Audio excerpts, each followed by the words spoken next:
Bom dia, irmãos. Bom dia a todos. Podemos começar a tomar os nossos lugares. Bom dia também aí em casa, para quem está a ver.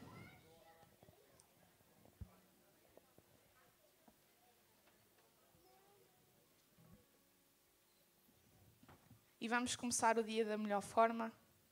Vamos louvar o nosso Deus. Estamos animados? Sim, Clarinha? Estás pronta para cantar?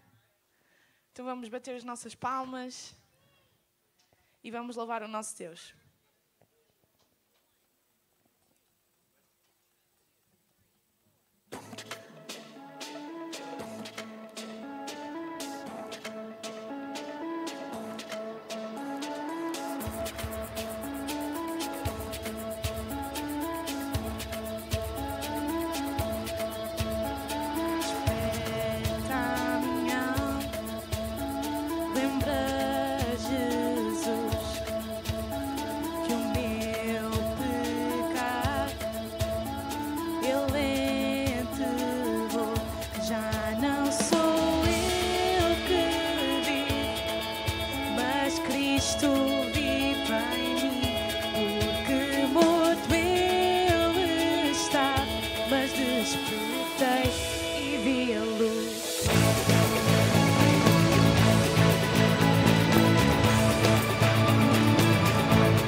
Podemos dar uma salva de palmas ao nosso Deus. É tão bom podermos cantar isto, estas palavras, que nós estávamos mortos, nós servíamos o pecado, nós vivíamos para o pecado, mas depois nós vimos a luz, recebemos Jesus e agora é tudo para a sua glória. Nós já vivemos para Cristo. Amém? E além de nós ganharmos a salvação, a vida eterna, nós também ganhamos uma família em Cristo. E é tão bom estar aqui com vocês. Podemos dizer à pessoa ao nosso lado, atrás de nós, é tão bom estar aqui contigo a louvar o nosso Deus. Pode ser?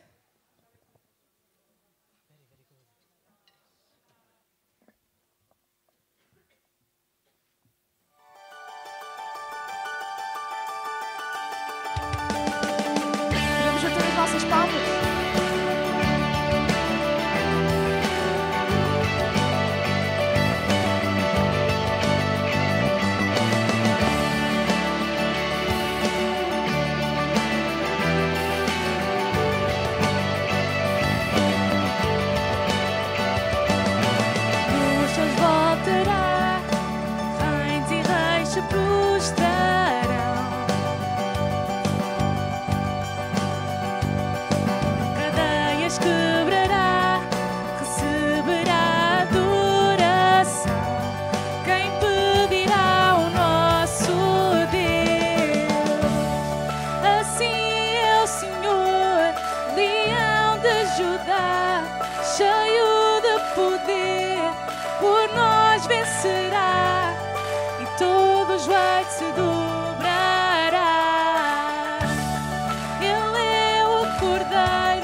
Quem impedirá?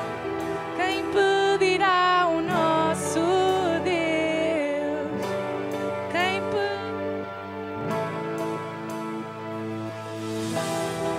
impedirá o nosso Deus? Quem impedirá o nosso Deus? Quem impedirá o nosso Deus? Quem impedirá o nosso Deus?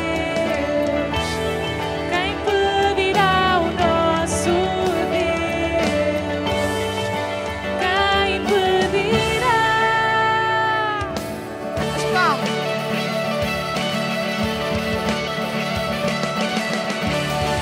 Assim é o Senhor, leão de Judá, cheio de poder, por nós vencerá, todos vai se dobrará. Ele é o Cordeiro, foi sacrificado, seu sangue limpou do mundo o pecado, e será adorado o Cordeiro ideal, todos vai se dobrará. Amém. Demos já uma salva de palmas ao nosso Deus.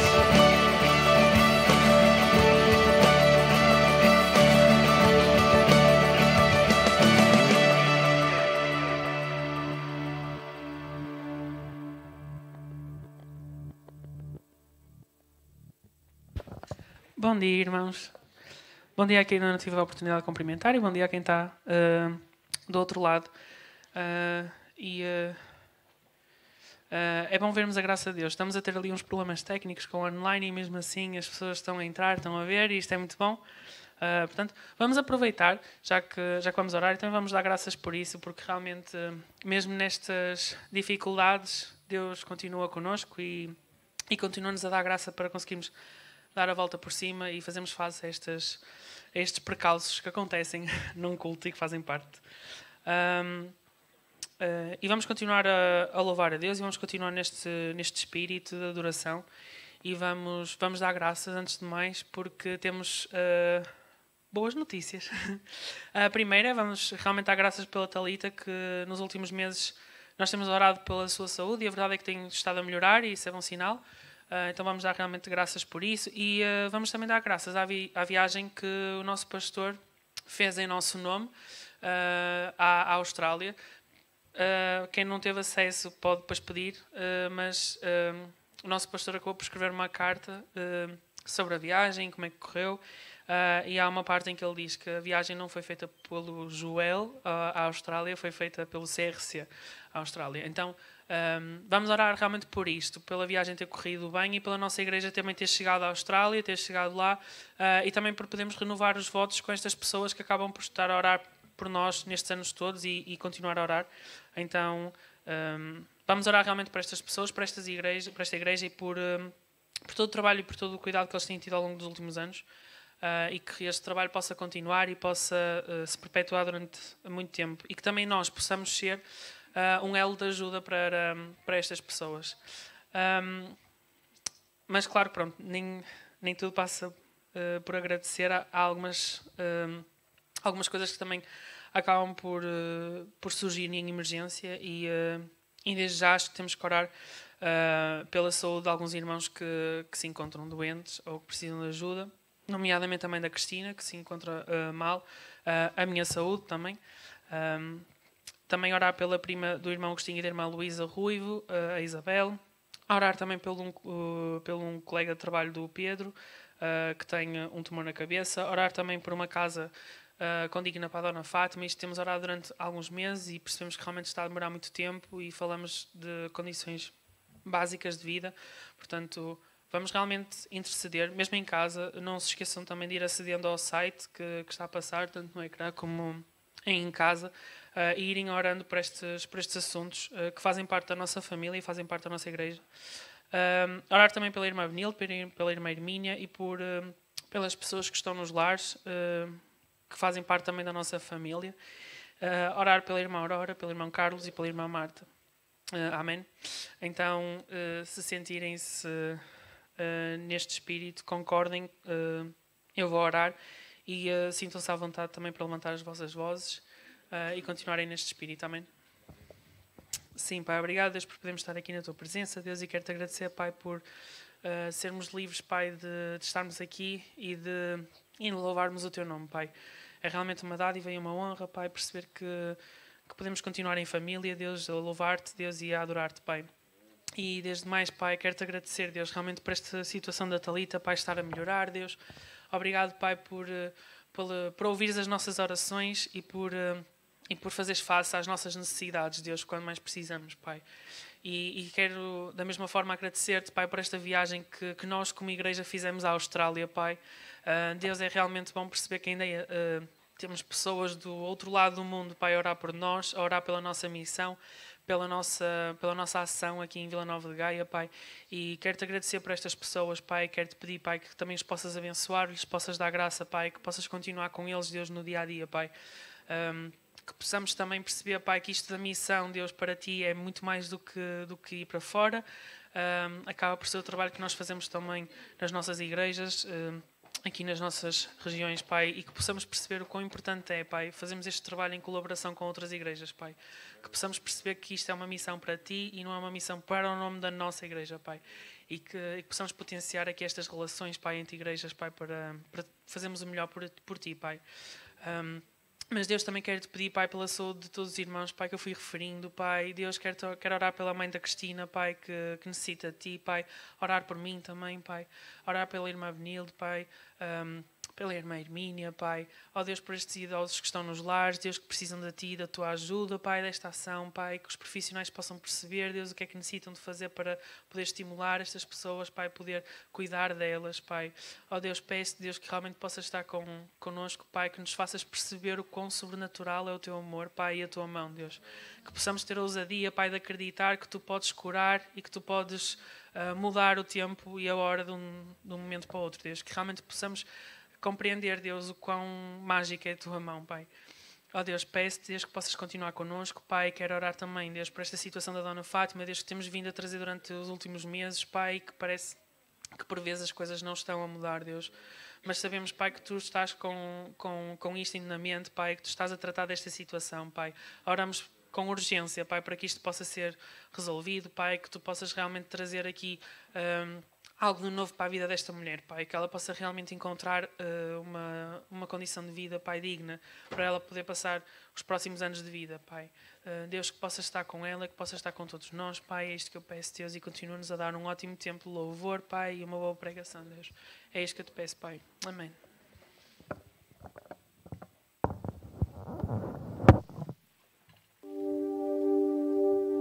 Podem ficar de pé, vamos continuar a louvar o nosso Deus pelo seu grande amor que Ele tem por cada um de nós.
Sabemos quem Tu és, Senhor. Te agradecemos, Pai, porque sabemos quem Tu és, porque Tu te revelas a nós, porque Tu mostras o Teu amor, Senhor, porque Tu mostraste o Teu amor ao dares o Teu Filho amado para morrer na cruz por cada um de nós, para pagar o preço do nosso pecado, Senhor. Obrigado, Pai, porque nós podemos experimentar e provar o Teu amor e ver que Tu és bom. Senhor, que nos possas dar um coração agradecido todos os dias da nossa vida, Pai, porque temos a maior dádiva que alguém alguma vez pode ter. Senhor, a salvação das nossas almas e a vida eterna em Cristo. Amém. Amém. Queria ler uma passagem que está... Podem sentar um pouquinho. Queria ler uma passagem que está em Salmos, no capítulo 96. O Salmo 96, versículo 7 a 9. Salmo 96, 7 a 9. Que diz assim: todos os povos da terra louvem o Senhor e proclamem o seu poder e glória. Deem ao Senhor a honra que lhe é devida. Entrem nos seus átrios para lhe fazerem ofertas. Inclinem-se diante do Deus Santo, que se manifesta cheio de glória, que toda a terra trema diante dele. Mas nós estamos diante deste Deus, diante do Deus Santo, diante do Deus de toda a majestade, o Deus de todo o poder e glória. E é um privilégio nós podermos, como cantávamos, saber quem este Deus é e como é que isso se deve traduzir na nossa vida. Aqui o salmista, ele diz para nós darmos ao Senhor a honra que lhe é devida, para nós entrarmos nos seus átrios, para lhe fazermos ofertas. O que Deus deseja de nós é que lhe ofereçamos a nossa vida e todas as áreas da nossa vida. E uma área que nós assinalamos agora, neste próximo momento, é a área das finanças. Nós oferecemos-nos a Deus, oferecendo-lhe também as nossas finanças. Deus quer muito mais de nós, além do nosso dinheiro. Mas Ele convida-nos a confiarmos nele, ofertando também, ofertando uns aos outros, ofertando para que a sua igreja possa ter provisão de Deus. E nós temos o privilégio de, como família, podermos fazer isso. Quem nos visita não se sinta forçado ou constrangido. Para nós é um privilégio, como família, podermos entrar na presença de Deus, entrar nos átrios de Deus desta forma, entregando-lhe ofertas e inclinar-nos diante do Deus Santo, que se manifesta cheio de glória, que toda a terra trema diante dele. Amém? Estamos diante deste Deus e vamos adorar a Deus com as nossas ofertas neste momento, louvando e adorando, continuando a fazê-lo como temos feito até aqui. Podemos ficar de pé?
sabemos que esta bênção é para aqueles que recebem Jesus, aqueles que creem em Jesus como Salvador das nossas vidas.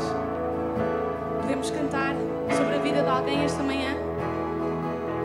Que o favor de Deus seja sobre ti, sobre toda a tua geração, tua família, os teus filhos e os filhos dos teus filhos. Que o favor de Deus seja sobre ti, sobre toda a tua geração, tua família, os teus filhos e os filhos dos teus filhos. Que o favor de Deus seja sobre ti, sobre toda a tua geração, tua família, os teus filhos e os filhos dos teus filhos. A presença seja sobre ti e te segue onde fores, seja onde estiveres. Ele é por ti, Ele é por ti, pelo dia, pela noite, ao entrares,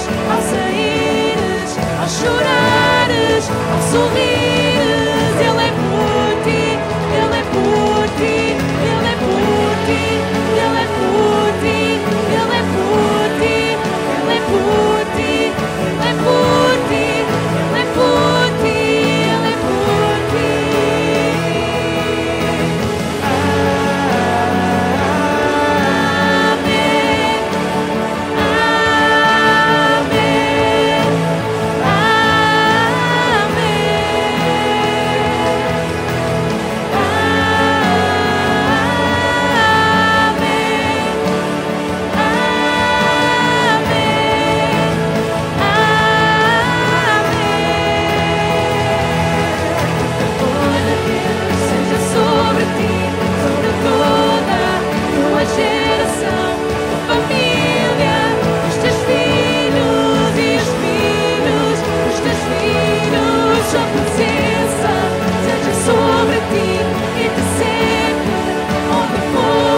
ti, Ele é por ti, Ele é por ti, Ele é por ti, Ele é por ti, Ele é por ti, Ele é por ti.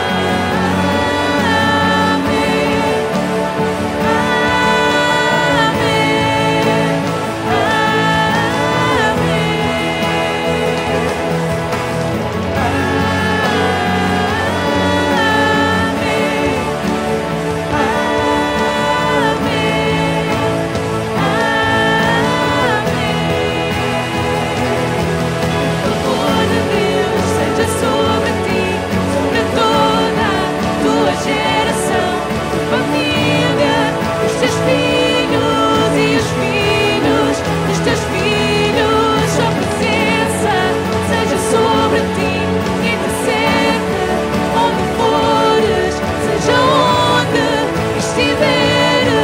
Ele é por ti, Ele é por ti, pelo dia, pela noite, ao entrares, ao saíres, ao chorares, ao sorrires. Ele é por ti, Ele é por ti, Ele é por ti, Ele é por ti, Ele é por ti, Ele é por ti, Ele é por ti, Ele é por ti, Ele é por ti.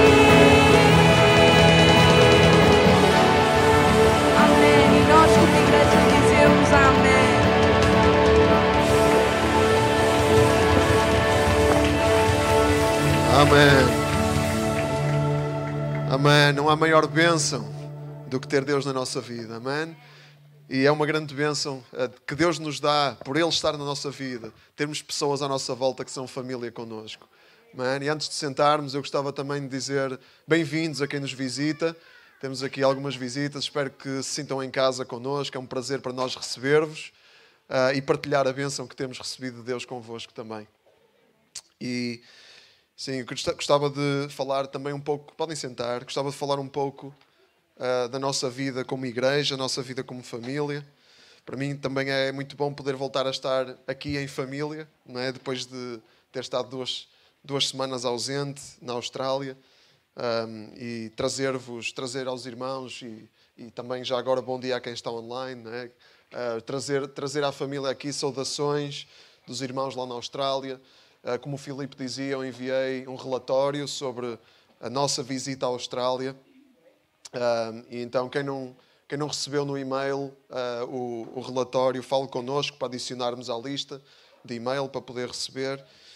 E fala um pouco daquilo que tivemos a oportunidade de fazer lá na Austrália, de visitar algumas igrejas e de visitar muitos irmãos que têm estado a orar por nós, pelo nosso trabalho aqui, já há vários anos. Então é muito bom. E é bom também poder estar de volta. As saudades também já apertavam. E sim, é muito bom. Dizer também que, como família, também queremos convidar todos os que fazem parte da família a servir. Não é? Temos o nosso formulário sobre serviço, de que forma é que cada um pode colocar os seus dons ao serviço da família. Não é? É algo indispensável. Quem é membro da família não faz sentido não colocar a sua vida à disposição da família. É isso que nós fazemos, não é? Nas nossas famílias. Nós damos a vida uns pelos outros e aqui na família, na nossa família espiritual, que é a igreja, fazemos isso. Então, quem é membro da família, não espere mais, preencha o formulário, então fale connosco, está aqui a morada, tini.cc/crchgai-servir. Dizer também que na semana que vem temos no domingo o nosso aniversário, o nosso 19º aniversário, e vamos celebrar a fidelidade de Deus. Deus tem sido fiel, amém? Man, Deus tem sido fiel durante estes 19 anos e sabemos que vai continuar a ser. Man, e vamos ter o nosso amigo pastor João Martins, que vem pregar a palavra de Deus, e nós vamos ficar muito felizes de o receber depois de muito tempo de ausência. O pastor João Martins é um amigo nosso, alguém que tem nos pastoreado também, que nos tem ajudado, que nos tem apoiado durante muitos anos, e é muito bom poder recebê-lo entre nós. E não esquecer o concerto de Páscoa, os nossos concertos de Páscoa, no plural. O concerto de Páscoa, dia 15 de abril, às 21 horas, vai ser na Sexta-feira Santa, vai ser sobre a cruz, sobre a crucificação do nosso Senhor Jesus Cristo, e vamos estar a refletir sobre isso enquanto adoramos a Deus, enquanto cantamos juntos. E no dia 17, o domingo da ressurreição, nós vamos estar a cantar e a refletir sobre a ressurreição de Cristo. Então, não se esqueçam de vir aos dois dias para ficarmos com uma reflexão profunda sobre a verdadeira mensagem da Páscoa. E não esquecer também convidar amigos, porque é uma ótima ocasião, amigos, família, vizinhos, colegas, é uma ótima ocasião para partilharmos a verdadeira mensagem da Páscoa, que não são coelhinhos nem ovinhos de chocolate. É a vinda do Salvador da humanidade ao mundo. É um bocadinho maior, não é? É um bocadinho maior do que isso. Então vamos convidar amigos para estarem também. Ok? Dito isto, os nossos kids podem ir para as suas classes, dos 3 aos 5, dos 6 aos 9. Força. E nós... calma. E nós vamos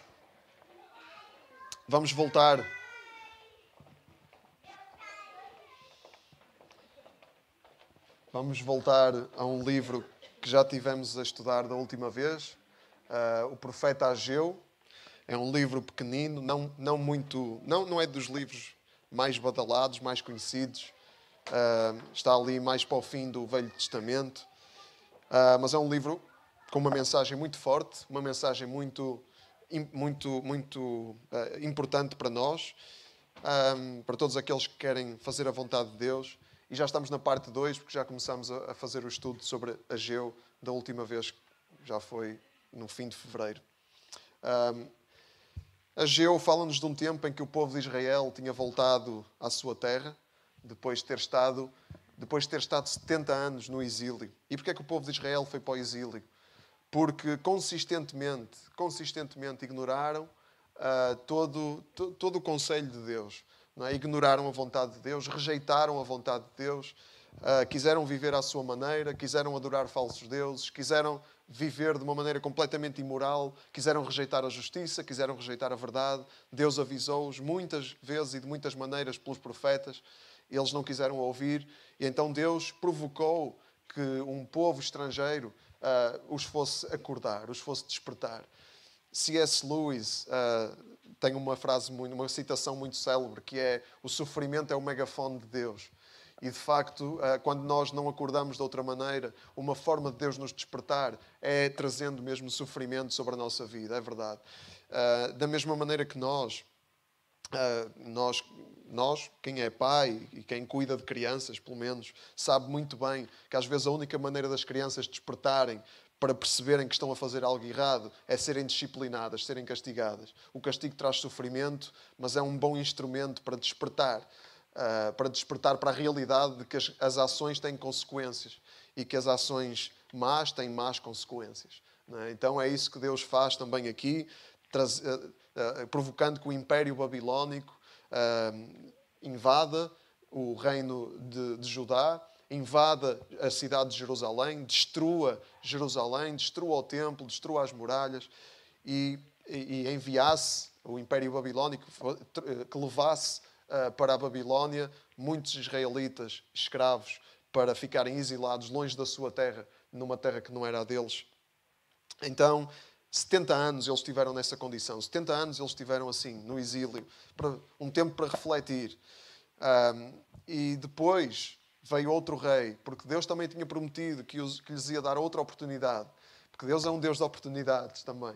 Então Deus tinha prometido que ia lhes dar outra oportunidade e deu. E quando o Império Babilónico caiu e o Império Persa tomou o seu lugar, o rei persa permitiu que os israelitas voltassem à sua terra e que fossem reconstruir aquilo que estava destruído. Em particular a cidade de Jerusalém, que estava completamente arrasada. E foi-lhes permitido que eles voltassem e começassem a construir. E a primeira coisa que eles queriam construir era a coisa mais importante na cidade, que era o templo. Porque o templo simbolizava a presença de Deus no meio do povo. Então eles tiveram a primeira missão deles era essa, era reconstruir o templo. E eles foram e começaram, mas depois tiveram oposição. Houve pessoas lá que se levantaram, pessoas que eram de outros povos e que estavam lá a habitar naquela terra. E alguns israelitas até que não queriam que o povo continuasse, que restituísse a cidade àquilo que ela era. Então fizeram queixa ao rei persa e o rei persa disse: não, eles têm que parar. Eles pararam de reconstruir. Pararam de reconstruir e depois não quiseram mais começar. Nunca mais pensaram em recomeçar. Ficaram confortáveis. Não é? Primeiro eles tinham ido cheios de adrenalina, tinham ido cheios de motivação, cheios de ânimo. Mas depois, quando vieram as contrariedades, quando veio a oposição, quando vieram os obstáculos, eles simplesmente deixaram-se estar. Ficaram paradinhos, quietinhos na sua vida, sossegadinha. E no primeiro capítulo, quando nós lemos um dos versículos que melhor demonstra isso, é quando o profeta diz: vocês vivem em casas luxuosas, vocês vivem no meio do luxo e o meu templo continua em ruínas. Mas que raio de devoção é a vossa? Não é? O que é que vocês querem realmente? Querem pensar no vosso próprio sossego ou vivem para a minha glória? Pergunta Deus. Então, eles não estavam a reconstruir. Havia várias motivações para eles não estarem a reconstruir. Uma das motivações pela qual eles não estavam com vontade de reconstruir é porque o templo que tinha sido destruído era o templo de Salomão. Era um templo glorioso. E eles sabiam que não iam conseguir construir um templo com a mesma glória. O templo de Salomão, só para terem uma ideia, tinha sido construído com 34 toneladas de ouro. 34 toneladas. Eles sabiam que não tinham a mínima hipótese de restituir o templo à sua glória original. Então eles ficavam assim, agarrados ao passado. Ficavam assim, a pensar: antes é que era bom. né? É uma atitude que nós somos muito propensos a essa atitude. Em particular em Portugal, não sei se no Brasil também, mas em Portugal temos muito essa propensão. Antes é que era. Temos muitas saudades. Não é por acaso que saudade é uma palavra portuguesa, não é? Mesmo portuguesa. Temos muitas saudades. Não é? Muitas saudades. Antes é que era. Onde eu estava é que era. Na minha outra igreja é que era. Deus antes é que era. Deus agora já não é o que era. Não é? Temos essa ideia, muito esse sentimento. Somos muito vulneráveis a esse sentimento. E os israelitas estavam assim. O outro templo é que era. Aquilo de antes é que era. Agora nunca vamos voltar àquilo que tínhamos antes. Nunca vamos conseguir reconstruir de uma forma de uma forma fiel àquilo que tínhamos antes. Então Deus reconhece isso neles. Que eles estavam cheios de saudosismo. Que eles estavam sem entusiasmo porque estavam agarrados ao passado. Então, e Deus manda o profeta abordar essa questão. E é isso que ele faz no capítulo 2, versículo 1, em que ele fala, o subtítulo que tem, pelo menos na tradução da Bíblia que eu tenho, é a grandeza do novo templo. Não sei o que é que tem na vossa, aquele títulozinho, que não faz parte das Escrituras, mas que alguém colocou lá como tema daquilo que se escreve. E é interessante pensar a grandeza do novo templo. Mas vamos ler no versículo 1 ao 3. No segundo ano do rei Dário, no dia 21 do 7º mês, o Senhor dirigiu-se novamente ao profeta Ageu para ele ir falar a Zorobabel, governador de Judá, ao sumo sacerdote Josué e a todo o resto do povo. Falou-lhes deste modo: aqueles que no vosso meio ainda se lembram do primeiro templo, certamente reconhecem que o atual não se compara com ele. Então Deus aborda esta questão, porque Deus sabia a importância que o passado, o peso que o passado tinha na vida deles, na vida daquelas pessoas. E Deus aborda isso porque o que o saudosismo produz é o que estava a produzir aqui na vida do povo. Estagnação. Quando nós vivemos a pensar que o passado é que era, o presente é que perde. O nosso presente perde. O saudosismo suga o nosso presente daquilo que Deus está a fazer agora, hoje. E Deus está a fazer alguma coisa hoje, ou não? O que é que Deus está a fazer hoje? Os nossos olhos estão onde? Estão no antes, no antigamente? Ou estão hoje naquilo que Deus está a fazer hoje? Ninguém diz que o hoje é perfeito. Há muitas dificuldades. Mas quais são as bênçãos do hoje? Ninguém está a dizer para ignorarmos as dificuldades do hoje. Mas quais são as bênçãos do hoje? E já agora, falando do passado, quais eram as dificuldades do passado que nós achamos que era tão bom? Quais eram as dificuldades? Ou não havia? Ou era tudo super maravilhoso? Havia também. Então esse sentimento é tóxico para nós. Estarmos agarrados ao passado a pensar que o passado é que era. A pensar que no passado é que tínhamos tudo e hoje não temos nada. Para já é mentira. E como toda a mentira é tóxica e venenosa. E pensar que o antes é que era bom cega-nos. Cega-nos para as bênçãos do presente e torna-nos ingratos relativamente ao que temos hoje. É uma cegueira. O saudosismo é uma cegueira. É mau. É grave. E por isso é que Deus se preocupa em mandar o profeta abordar essa questão. Para que eles pudessem olhar para aquilo que tinham hoje. Olhar para o que Deus queria fazer com eles hoje. E Ele diz-nos isso a nós também. Não é? Quais são as bênçãos do hoje? Se não nos vem nada à mente, é um sinal claro que nós não estamos a viver em gratidão. Porque a gratidão é nós termos presente as bênçãos do hoje. Para já temos a maior bênção de todas, que ela é sempre nossa e nunca nos abandona, que é a graça do nosso Senhor Jesus. Que Ele está connosco. A sua presença em nós é uma bênção permanente. Será que isso vem à nossa mente e produz um coração grato? Ou isso nem sequer entra na nossa equação? Então, se estamos a ouvir, vamos fazer este exercício e vamos olhar para as bênçãos do presente. Olhar para as bênçãos do presente, quais são elas? E vamos deixar a alegria de Deus inundar o nosso coração. Não negando que hoje há obstáculos e dificuldades. Não negando que as coisas não são boas. Não é? Muitas coisas não são boas, muitas outras são. Então este era o sentimento do povo de Israel. E o que é que Deus faz? O que é que Deus faz? De que forma é que Deus responde a este sentimento e à realidade, à atitude que o sentimento estava a produzir neles? Estagnação, desânimo, falta de entusiasmo, apatia. Como é que Deus responde à realidade da vida deles? Deus encoraja-os através do seu profeta. E Deus encoraja-os desta forma.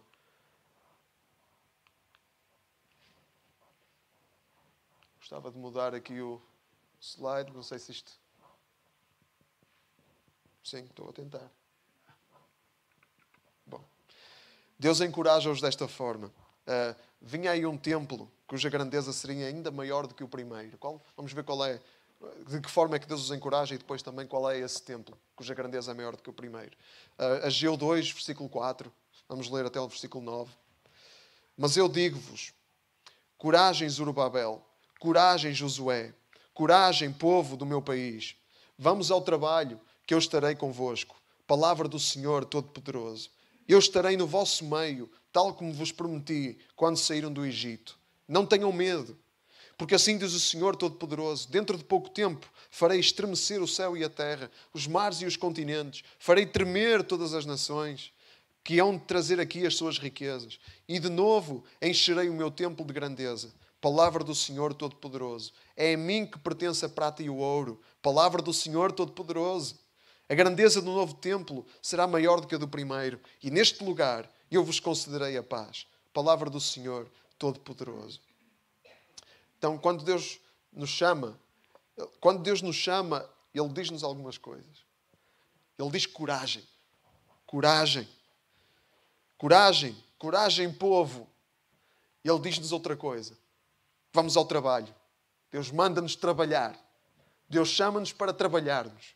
Deus não nos chama para ficarmos assim à sombra da bananeira a desfrutar das suas bênçãos. Assim num plano zen de existência. Deus chama-nos para pôr as mãos na massa, para trabalharmos. Vamos ao trabalho, que eu estarei convosco. Deus chama-nos com esta promessa, e Ele estará connosco.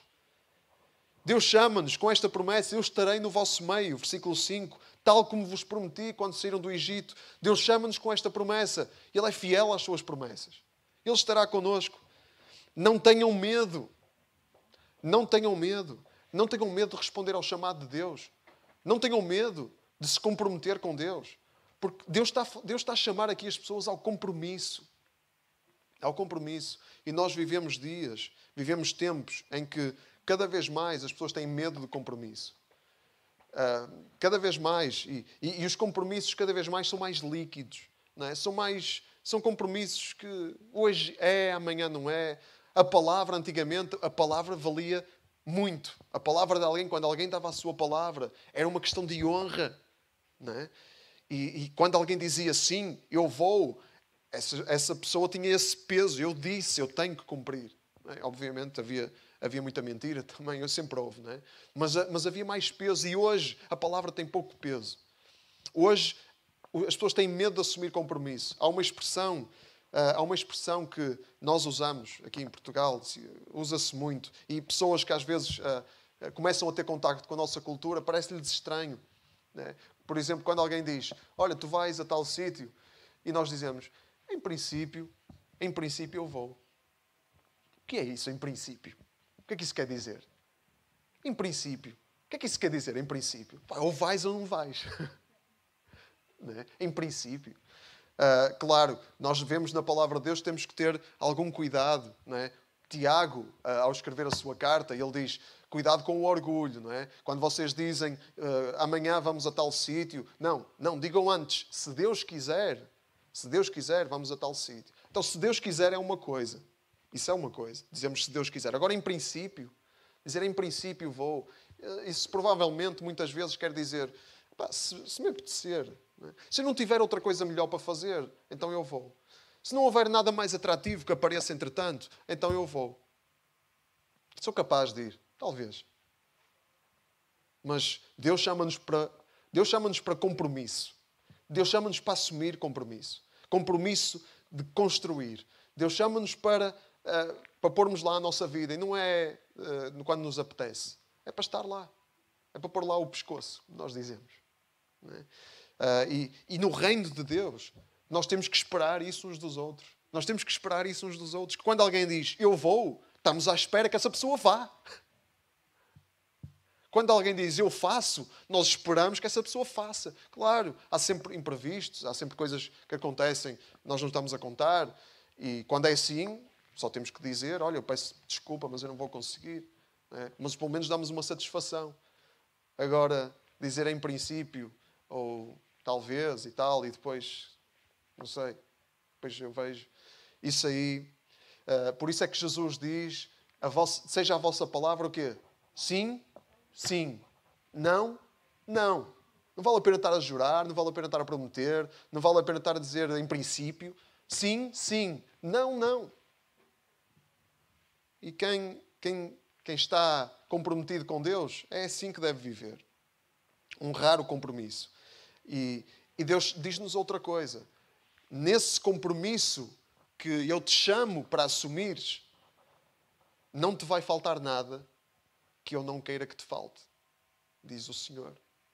Por isso é que Deus, no versículo 8, Ele diz, é a mim que pertence a prata e o ouro. Deus é o Deus de toda a prata e todo o ouro. Então não há nada que nos falte, que Deus não queira que nos falte. E Deus às vezes quer que nos faltem coisas. Para quê? Porque quando nos faltam coisas, nós aperfeiçoamos aperfeiçoamos a nossa vida de oração. Aperfeiçoamos a nossa dependência de Deus. Quando nos faltam coisas, nós percebemos que precisamos que Deus nos ajude. E por isso, sim, às vezes faltam-nos coisas, mas Deus está no controle disso. Deus não nos falta nada que Ele não queira que nos falte. E só nos falta aquilo que Deus acha que nos deve faltar num determinado momento. Porque Deus é o Deus de toda a prata e todo o ouro. É a Ele que pertence tudo isso. Portanto, todos os recursos também Ele nos garante. Todos os recursos que nós precisemos a cada momento para cumprirmos o seu chamado, para cumprirmos o nosso compromisso com Ele. Infelizmente, muitas vezes nós, perante as necessidades que não são satisfeitas logo quando nós achamos que devem ser, quando vêm contrariedades, quando vêm obstáculos, a nossa adrenalina muito facilmente baixa. Não é? Muito facilmente os níveis de adrenalina baixam. E aí perdemos a motivação, como o povo diz, como tinha acontecido ao povo de Israel. E em vez de nós aproveitarmos para aperfeiçoar a nossa dependência de Deus, em vez de nós não nos conformarmos e em vez de irmos até Ele em oração, em vez de nós entendermos que se há obstáculos, se há contrariedades, temos um Deus que é poderoso para nos ajudar a ultrapassar esses obstáculos, em vez de percebermos isso, ficamos apáticos.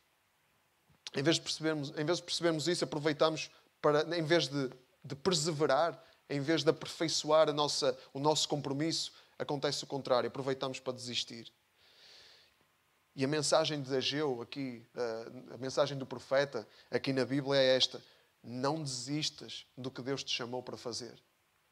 Desiste de tudo o que for contrário a isso. Não desistas do que Deus te chamou para fazer. Desiste de tudo o que for contrário a isso. Nós estávamos a falar da outra vez da nossa, enfim, de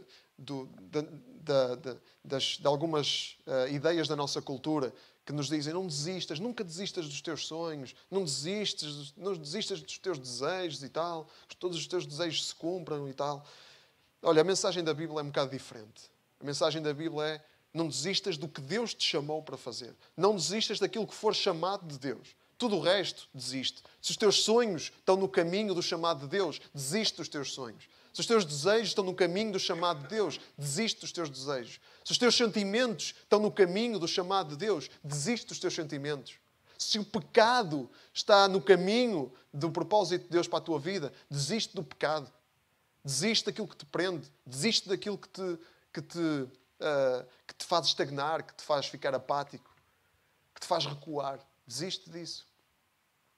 Desiste de tudo, menos do chamado de Deus. É essa a mensagem de Ageu. E há aqui uma coisa absolutamente central que vamos falar agora, que é o templo. não é? Muito central, absolutamente central na mensagem de Ageu. Não é? Qual é o templo cuja grandeza vai ser maior do que o primeiro, afinal? Ele fala aqui o templo que vai ser maior do que o primeiro. Já vimos que o templo de Salomão era um templo glorioso, não é? E que este templo não tinha a mínima hipótese. E não tinha mesmo. Não tinha mesmo. O templo que Zorobabel, o governador, e Josué, o sacerdote, reconstruíram, não tinha a glória do primeiro. Para já faltava-lhe uma coisa que era super importante, que era a arca. A arca da aliança, onde estavam as tábuas dos 10 mandamentos, que simbolizava, era o símbolo maior da presença de Deus, da lei de Deus.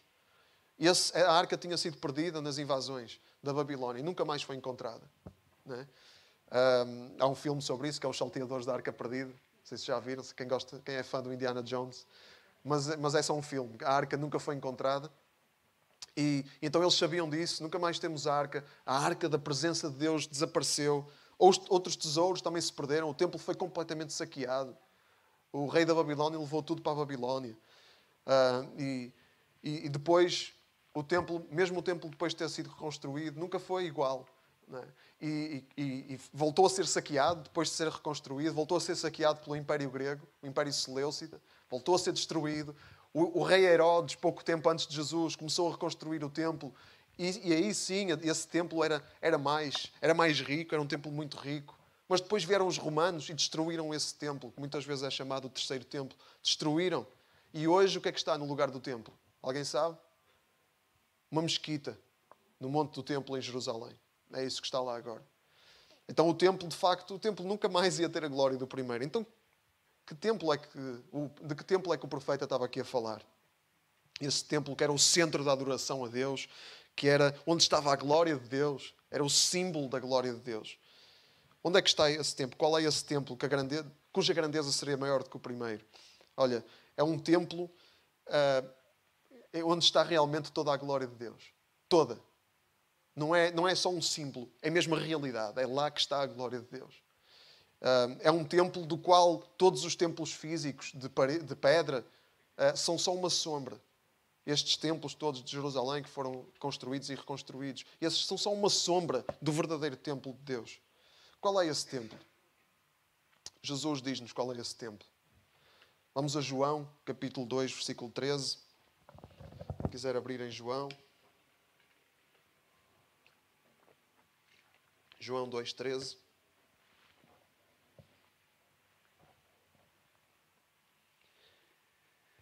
Diz assim: Como se aproximava a festa da Páscoa dos judeus, Jesus foi a Jerusalém. No templo, encontrou homens a vender bois, ovelhas, pombas e os cambistas sentados às suas bancas. Ao ver isto, Jesus fez um chicote com umas cordas e expulsou do templo toda aquela gente com as ovelhas e os bois. Deitou por terra o dinheiro dos cambistas e virou-lhes as mesas. Depois disse aos que vendiam pombas: Tirem tudo isto daqui. Não façam da casa do meu pai uma casa de negócio. Os seus discípulos lembraram-se das palavras da Sagrada Escritura: O zelo pela tua casa me consumirá. Então os chefes dos judeus perguntaram-lhe: Que sinal nos mostras para poderes fazer isto? Jesus respondeu: Destruam este santuário e eu em 3 dias o hei de levantar. E retorquiram-lhe: Foram precisos 46 anos para construir este santuário e tu vens dizer-nos que o podes levantar em 3 dias? Mas o santuário de que Jesus falava era o seu próprio corpo. Por isso, quando ele ressuscitou dos mortos, os seus discípulos lembraram-se do que tinha dito e acreditaram na Sagrada Escritura e nas suas palavras. Então Jesus foi ao templo para varrer o templo. Jesus foi ao templo para mostrar, como os discípulos se lembraram que a Escritura dizia, que o zelo da tua casa, o zelo da casa do Pai, o consumiria. Foi para isso que Jesus foi ao templo.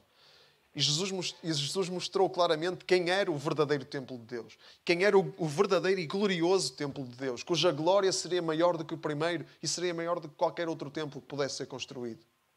Era quem? Era o próprio Jesus. E Ele é o templo de Deus, em quem Deus habita em toda a plenitude. Jesus é a imagem perfeita de Deus. A imagem do Deus invisível, nascido do Pai antes da criação do mundo. Está escrito em Colossenses. Jesus é o templo de Deus. E Jesus, ele foi até às últimas consequências. Ele foi consumido pelo templo. Ele foi consumido pelo zelo do templo. Ele foi consumido pelo zelo do templo, que era Ele próprio. A glória de Deus, Ele foi consumido pela glória de Deus. Ele foi até às últimas consequências. E em 3 dias, Ele foi crucificado, mas em 3 dias ressuscitou. Então, Jesus é o templo mais glorioso, mas Deus, Ele quer habitar. Jesus veio para que Deus pudesse habitar em mais templos. Para que Deus pudesse ter um templo em cada um que cresce nele. Então, todos os que creem nele são um templo de Deus. 1 Coríntios, capítulo 6, versículo 19. Paulo escreve: não sabem que não pertencem cada um a si mesmo, mas que o vosso corpo é templo do Espírito Santo que receberam de Deus e que habita no vosso interior? Não sabem que vocês não pertencem cada um a si mesmo, mas que o vosso corpo é templo do Espírito Santo? O corpo de Jesus é o templo em que a glória de Deus habita em toda a plenitude. Deus habita em Jesus, e o corpo de Jesus é também a igreja, em quem Deus habita. Deus habita na igreja em todos aqueles que creem em Jesus. São templo de Deus. Têm Deus a habitar no seu interior. Então, quando nós falamos em construir, no reino de Deus, quando falamos em construir, não estamos a falar de construir pedra. Não estamos a falar de construir casas, edifícios. Não estamos a falar de construir organizações. Não estamos a falar de construir franchisings, impérios religiosos, empresas religiosas. Não estamos a falar de construir produções megalómanas. Estamos a falar de construir o quê? O templo de Deus. Quem é o templo de Deus? As pessoas. Construir o templo é construir a vida de pessoas. É participar na construção que Deus está a fazer na vida de pessoas. É para isso que nós somos chamados. E esse é o significado mais profundo da mensagem de Ageu. E como o povo tinha desistido de construir o templo de pedra e foi repreendido por Deus por isso, nós facilmente desistimos de construir o templo de Deus, que são as pessoas. Porque dá trabalho. Construir dá trabalho. É preciso pôr as mãos na massa. É preciso aguentar contrariedades. É preciso aguentar desilusões. Dá trabalho construir pessoas. Dá trabalho participar na construção de Deus na vida de pessoas. E por isso, facilmente nós desistimos. Facilmente começamos cheios de adrenalina, cheios de pica, cheios de motivação, mas facilmente desanimamos perante as primeiras contrariedades. E é isso que Deus nos vem acordar. É para isso, para essa realidade que Ageu nos vem acordar. Quem desiste de construir o templo de Deus, e Deus é claro aqui no primeiro capítulo também, nunca terá satisfação. Porque Deus, Ele satisfaz, Deus abençoa. Deus abençoa quem está empenhado no seu reino. Como nós lemos na parábola dos talentos. Não é? Aquele servo que enterrou o talento que Deus tinha dado, esse servo ficou lá fora, nas trevas exteriores, onde há choro e ranger de dentes, insatisfeito, vazio. É isso que acontece a quem só pensa em si mesmo. A quem vive em casas luxuosas enquanto o templo de Deus está em ruínas. A quem vive com uma vidinha super relaxada e confortável, enquanto outros estão na miséria. Isso suscita repreensão de Deus. E o templo de Deus são aqueles que têm Deus a habitar no seu interior. Nós estamos diante uns dos outros, estamos diante do templo de Deus. Quero olhar para o lado e ver o templo de Deus. Se Deus habita no interior da pessoa que está ao seu lado, então está lá. Deus essa pessoa é o templo. E claro, a igreja local não é o único sítio. Não é o único sítio que nós somos chamados para servir. Nós somos chamados para servir em todo lado. Ainda ontem, no jantar de homens, na reunião de homens estávamos a falar sobre serviço, sobre o trabalho, a nossa profissão, como um local onde servimos a Deus. Porque o apóstolo Paulo diz isso em Colossenses. Quando servimos, não é como servindo a homens, é como servindo o próprio Cristo. Quando trabalhamos na nossa profissão, então somos chamados para servir em todo lugar, para investir em todo lugar. Mas primeiramente somos chamados para servir na nossa família. Quem não serve a sua família, quem não cuida da sua família, não tem autoridade nenhuma para servir em mais lado nenhum. O serviço começa na família, na nossa família natural, não é? E na nossa família espiritual, que é a igreja. Diz, nós lemos esse versículo quando falamos disto, quando falamos de Ageu, não é? Devemos fazer o bem a todos, mas primeiramente aos domésticos da fé, àqueles que habitam connosco, àqueles que estão perto de nós. E se nós não cuidamos da nossa família, diz também a Bíblia, somos piores que descrentes. Quando nós não servimos, não cuidamos da nossa família. E se nós somos família, como igreja, então é aqui que deve começar o nosso serviço. É aqui que deve começar o nosso empenho. É aqui que se deve focar em primeiro lugar o nosso empenho. E aí sim vamos ter autoridade depois para cuidar de pessoas fora daqui. Porque sabemos que estamos a cuidar da nossa família. Temos autoridade, não somos hipócritas. Que vamos cuidar de tudo o que está lá fora, mas a nossa família está em ruínas. Então, esta é a experiência, não é?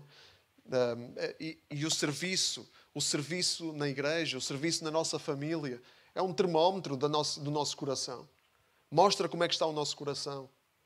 Não é? Porque se nós não conseguimos servir aqueles que estão perto de nós, o nosso coração não está nada bem. Se nós não cuidamos daqueles que estão perto de nós, alguma coisa está mal na nossa vida. Então, queremos construir o templo de Deus?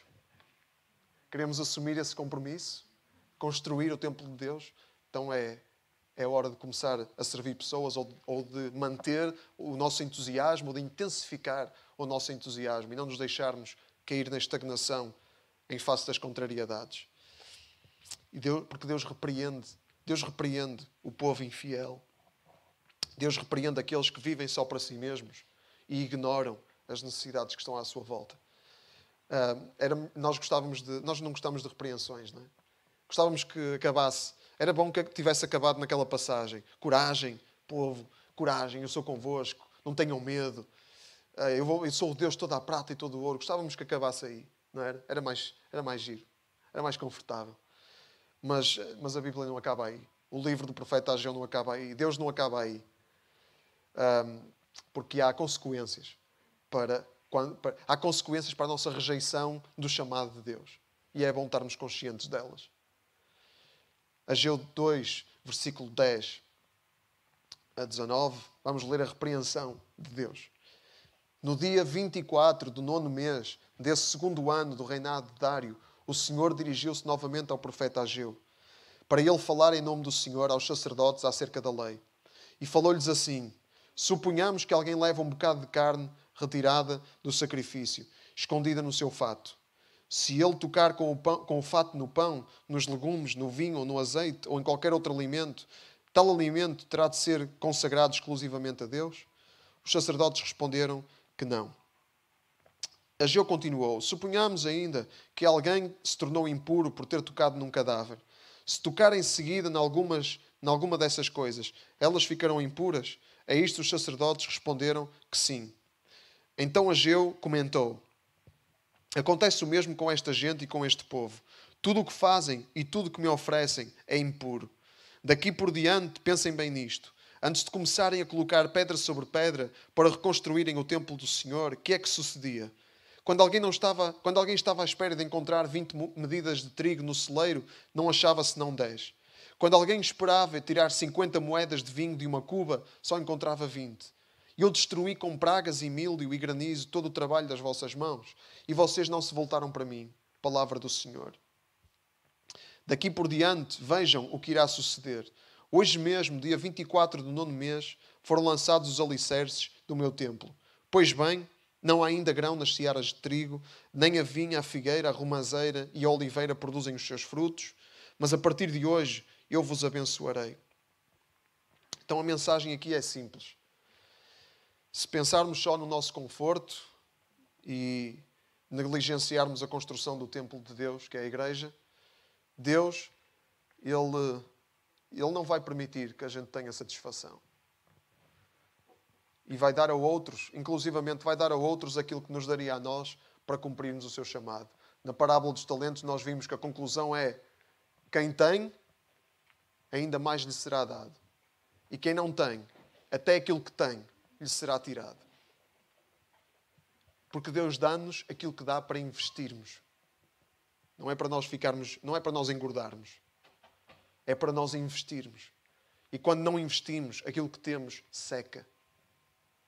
Seca. E ficamos insatisfeitos. Porque não estamos a cumprir o propósito de Deus nem a fazer a sua vontade. Por isso é que acontece isto.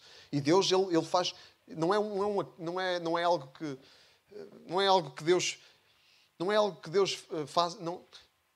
Não é uma atitude passiva de Deus. É uma atitude ativa de Deus. O facto de Ele não permitir que tenhamos satisfação. Por isso é que Ele diz aqui...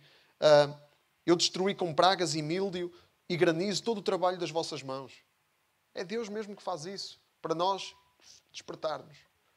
Para nós abrirmos a pestana. Para nós percebermos que as coisas não estão bem. Não estão bem e que temos que mudar o foco da nossa vida. Não é? Quando alguém estava à espera de encontrar 20 medidas de trigo no celeiro, só achava 10. Quando alguém esperava tirar 50 medidas de vinho de uma cuba, só achava 20. Isto fala-nos de correr atrás do prejuízo. Correr atrás da satisfação e nunca encontrar. Porque a satisfação vem quando nós fazemos a vontade de Deus. E a vontade de Deus é nós construirmos o templo, que são pessoas. Participarmos na sua obra, na vida das pessoas que estão à nossa volta. Então, é isso que nós temos que fazer. Está claro. Não é? Investir a nossa vida na construção do templo de Deus. E então, no versículo 19, a partir de hoje, quando os alicerces forem lançados, quando puseres as mãos na massa, a partir de hoje, eu vos abençoarei, diz o Senhor. Ele enche a nossa vida. Ele enche a nossa vida. Enche a nossa vida de gozo. Pode não encher a nossa vida de bens materiais e podemos não enriquecer. Não é? Mas Ele enche a nossa vida de confiança de que estamos no centro da sua vontade. E não há nada que pague isso. Ele enche a nossa vida de paz e de gozo porque sabemos que estamos a fazer a sua vontade. No meio das dificuldades, que elas são reais e acontecem e vêm, as contrariedades vêm. Construir é cansativo. Construir cansa. Construir às vezes dói. Ninguém nega essas coisas. Não se pode negar essas coisas. São todas reais. Mas temos a bênção de Deus em nós, mesmo em face dessas coisas. E é isso que nós nos agarramos. O livro de Ageu termina aqui com uma promessa enigmática a Zorobabel, que era o governador de Judá. É uma promessa enigmática. Vamos ler aqui no fim mesmo de Ageu. Nesse mesmo dia, 24 do mês, o Senhor dirigiu-se uma segunda vez a Ageu para ir falar a Zorobabel, governador de Judá, filho de Salatiel. Assim disse o Senhor: eu farei tremer o céu e a terra. Deitarei por terra os tronos dos reis do mundo e desfarei a sua força. Destruirei os carros e os que neles se sentam. Morrerão os cavalos e os cavaleiros hão de matar-se uns aos outros à espada. Naquele dia, tu, Zorobabel, meu servo, filho de Salatiel, serás para mim como um anel de selar, porque eu mesmo te escolhi. Palavra do Senhor Todo-Poderoso. E nós perguntamos, quem é Zorobabel? Alguém ouviu falar de Zorobabel? Alguém já tinha ouvido falar de Zorobabel? Não lermos aqui este período da história de Israel, ninguém conhece Zorobabel. Então, porquê isto a Zorobabel? Porquê esta promessa a Zorobabel? Deus fala aqui do fim dos tempos, em que os tronos dos reis serão desfeitos e cairão por terra. E diz que nesse tempo, e esses são tempos que estamos a viver, não é? São tempos que estamos a viver, não é? em que os tronos dos reis são desfeitos, em que caem por terra, em que toda a terra treme, em que vivemos turbilhão atrás de turbilhão. Ainda agora acabou uma pandemia, ou está a acabar uma pandemia, e já temos uma guerra, pode ser uma terceira guerra mundial. Então, isto está tudo... isto não há... As coisas não vão melhorar à nossa volta, não é? É isto que nós estamos a viver. Não é? E Deus está a agir. Deus está a agir. Deus está a agir primeiramente para salvar todos aqueles que quiserem ser salvos, todos aqueles a quem Ele puder alcançar, todos aqueles que se deixarem alcançar, todos aqueles que ouvirem o seu chamado para o arrependimento. Deus está empenhado nisso e Deus está empenhado em chegar, Deus está empenhado no seu propósito eterno, o seu propósito para todo o universo, que é pôr tudo em ordem, restaurar a justiça e a verdade de uma forma perfeita. Ele vai fazer isso. Mas é interessante porque é Zorobabel, não é? Porque é Zorobabel, que papel é que Zorobabel tem nisto? Ele fala aqui que Zorobabel será para ele um anel de selar. Um anel de selar, neste contexto, na cultura em que Ageu estava a escrever, era um anel que dava à pessoa que o tinha todo o poder, toda a autoridade do rei. O rei, com o seu anel, selava as leis, os decretos. Então, o anel de Deus, que Deus diz que ia dar a Zorobabel, é algo que confere toda a autoridade, todo o poder. E quem é que teve toda a autoridade e todo o poder de Deus em si? Quem? O nome? Jesus Cristo. Amém? E ele teve Jesus Cristo veio com todo o poder e a autoridade de Deus. E Zorobabel, aqui, Zorobabel é o escolhido, diz que Deus o escolheu, mas Zorobabel é uma sombra do Messias, que Deus realmente escolheu. Um escolhido de Deus, que veio com todo o poder e com toda a autoridade de Deus, para restaurar toda a justiça, para estabelecer o reino de Deus na terra. Zorobabel não era o Messias, mas foi uma sombra do Messias que havia de vir. Ele não foi o Messias, mas ele esteve diretamente envolvido na vinda do Messias. Como? Vamos terminar abrindo em Mateus capítulo 1.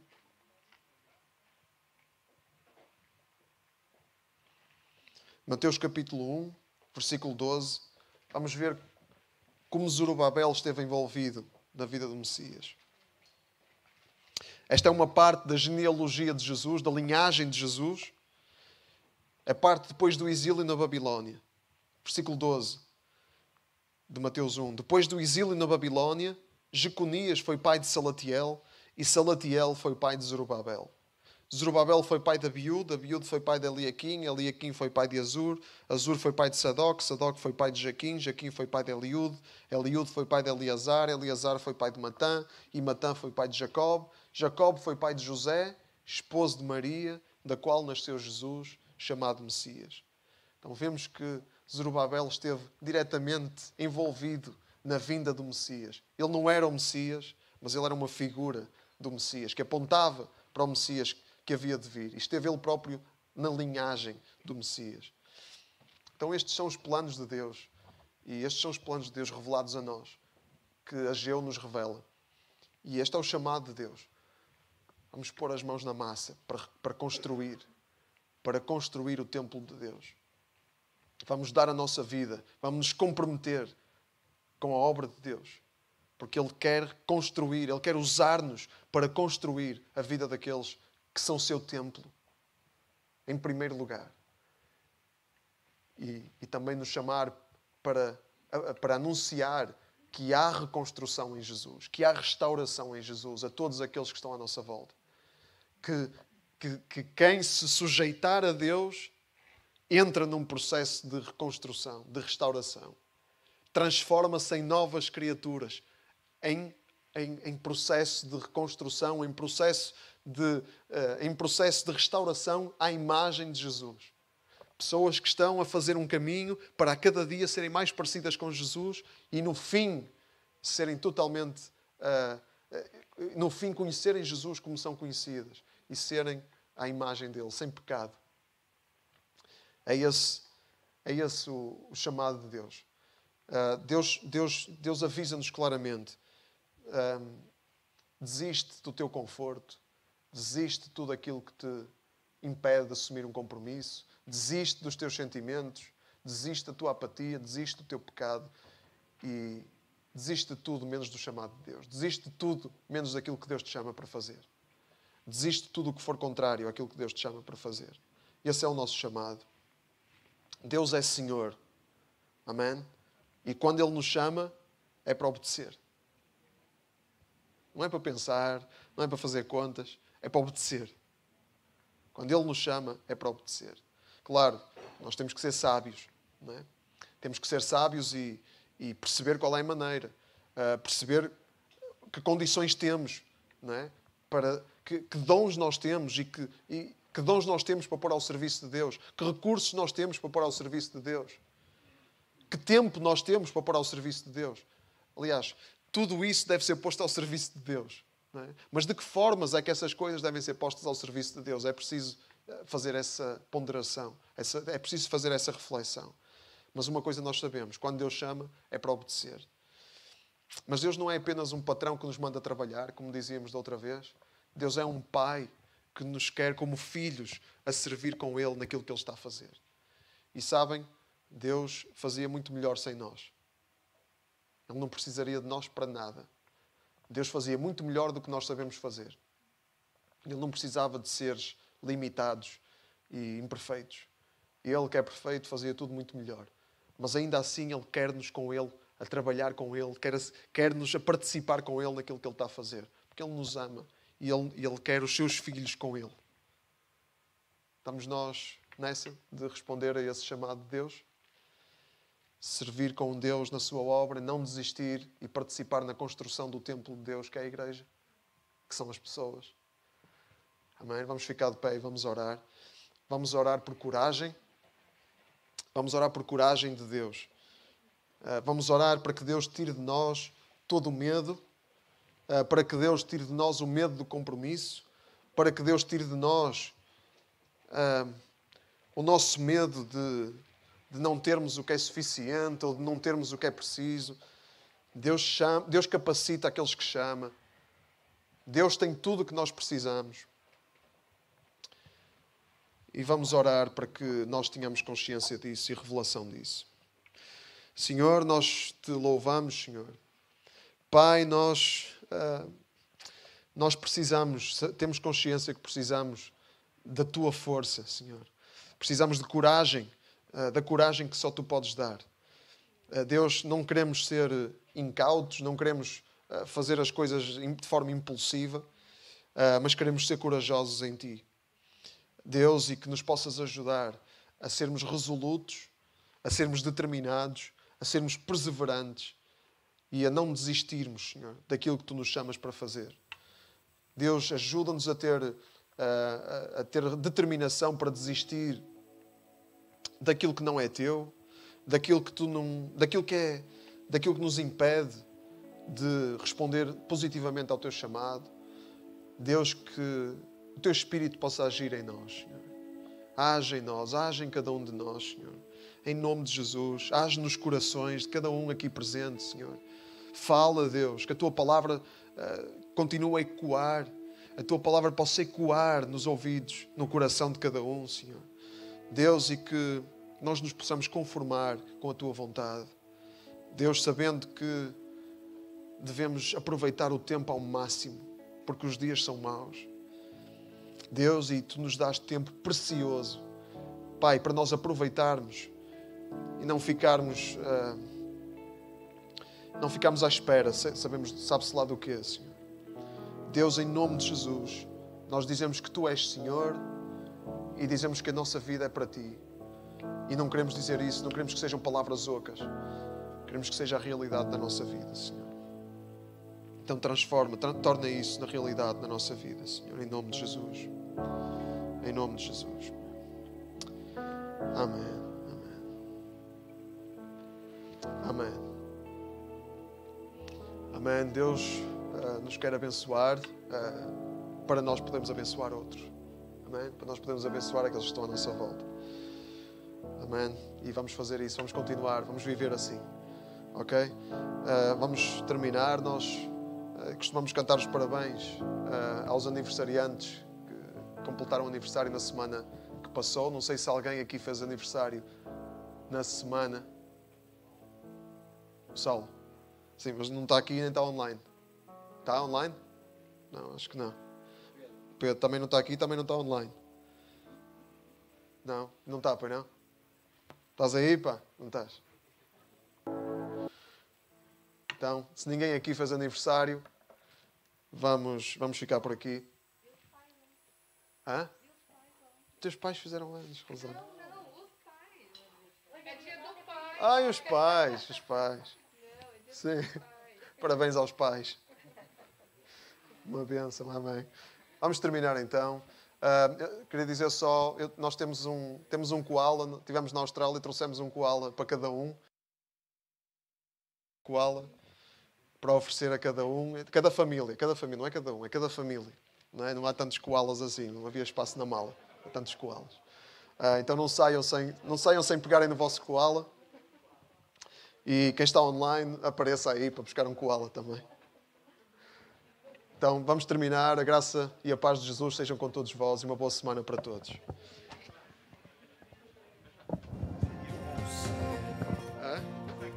Fiel neste caminhar a dois, com amor real, sem fingir a minha fé, viver o que acredito,